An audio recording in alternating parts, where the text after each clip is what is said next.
Pernahkah kamu ketika sedang berjalan berkeliling kota, melihat suatu proyek bangunan gedung tinggi, yang sedang dikerjakan, lalu terbesit dalam benakmu?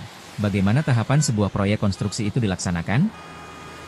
Bagaimana cara mengatur sebuah proyek konstruksi, agar bangunan bisa berdiri kokoh, sesuai anggaran dan selesai tepat waktu?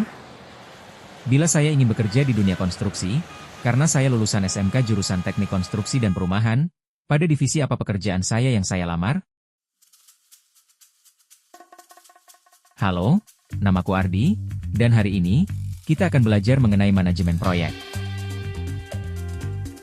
Untuk menjawab beberapa pertanyaan di awal video tadi, mari kita belajar terlebih dahulu mengenai manajemen proyek. Apa itu manajemen proyek? Manajemen proyek adalah penerapan pengetahuan, keterampilan, alat, dan teknik pemberdayaan sumber daya manusia, manajemen waktu, dan pengelolaan anggaran, dalam menyelesaikan sebuah proyek dari awal hingga akhir. Selanjutnya kita akan membahas mengenai struktur organisasi proyek. Struktur organisasi proyek adalah kerangka kerja hierarkis, yang mengatur hubungan, wewenang, tanggung jawab dan komunikasi antara anggota tim dalam menyelesaikan suatu proyek. Struktur organisasi proyek, dimulai dari pihak owner atau pemilik yang ingin membangun sebuah bangunan.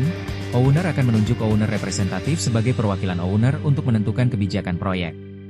Owner representatif akan menunjuk konsultan atau biasa juga disebut project manager untuk merencanakan, mengeksekusi, memantau dan menutup proyek agar selesai tepat waktu, sesuai anggaran dan memenuhi standar kualitas bangunan. Project manager yang bertanggung jawab penuh atas keseluruhan pekerjaan proyek, akan menunjuk dan mengkoordinasi arsitek. Selain itu, project manager juga akan menunjuk main kontraktor sebagai pengeksekusi pekerjaan proyek sesuai gambar dari desain koordinator atau arsitek. Tim arsitek akan bertugas untuk menggambar keseluruhan bangunan.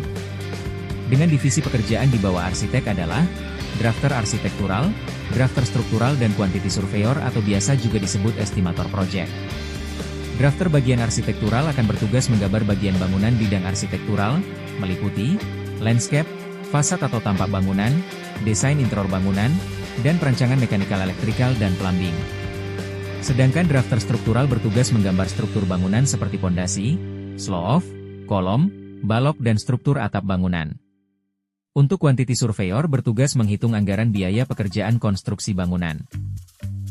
Main kontraktor adalah badan usaha atau individu yang memegang kendali penuh atas pelaksanaan sebuah proyek konstruksi berdasarkan kontrak yang ditandatangani langsung dengan owner atau perwakilan owner. Di Indonesia, main kontraktor dari badan usaha milik negara, BUMN, sering disebut dengan istilah BUMN Karya. Contohnya adalah PT Wijaya Karya, PT Adikarya, PT Waskita Karya, PT Berantas Abipraya dan lain sebagainya. Main kontraktor akan menunjuk dan bekerja sama dengan subkontraktor, yang akan mengerjakan setiap detail pekerjaan konstruksi pada bidangnya masing-masing. Seperti, bidang pekerjaan struktur yang meliputi, pondasi, kolom, balok, maupun seluruh elemen pekerjaan arsitektural, seperti pekerjaan mekanikal elektrikal dan plumbing. Pada hierarki main kontraktor, terdapat juga divisi quality control dan divisi K3LH. Keduanya memiliki tugasnya masing-masing dalam mengawasi jalannya pekerjaan proyek konstruksi. Quality control bertugas untuk mengawasi dan memastikan pekerjaan yang dilaksanakan di lapangan sesuai dengan SOP dan gambar kerja yang sudah ditentukan. Sedangkan divisi K3LH bertanggung jawab atas keselamatan dan kesehatan pekerja proyek, sehingga divisi ini selalu mengontrol APD dan SOP keselamatan pekerja sesuai peraturan yang berlaku. Pada tingkatan paling bawah di lapangan, subkontraktor memiliki pekerja yang memiliki level berbeda pada setiap bidang pekerjaannya. Contoh level pekerja terendah atau yang terlibat langsung pada item pekerjaan adalah pekerja yang berkolaborasi dengan tukang. Keduanya berada dalam instruksi kepala tukang, sedangkan kepala tukang sendiri di bawah komando dari mandor bangunan yang strata levelnya tertinggi di pelaksanaan lapangan. Bila terjadi permasalahan di lapangan, tentunya setiap divisi punya wewenang dan melaporkan kepada divisi yang level hierarkinya berada di atasnya. Jadi walaupun permasalahan terselesaikan di bawah, laporan harus tetap sampai atas, karena suatu saat akan menjadi bahan evaluasi proyek. Selain permasalahan yang ditemui di lapangan, hal yang harus dilaporkan setiap minggu atau setiap bulan adalah progres kemajuan pekerjaan.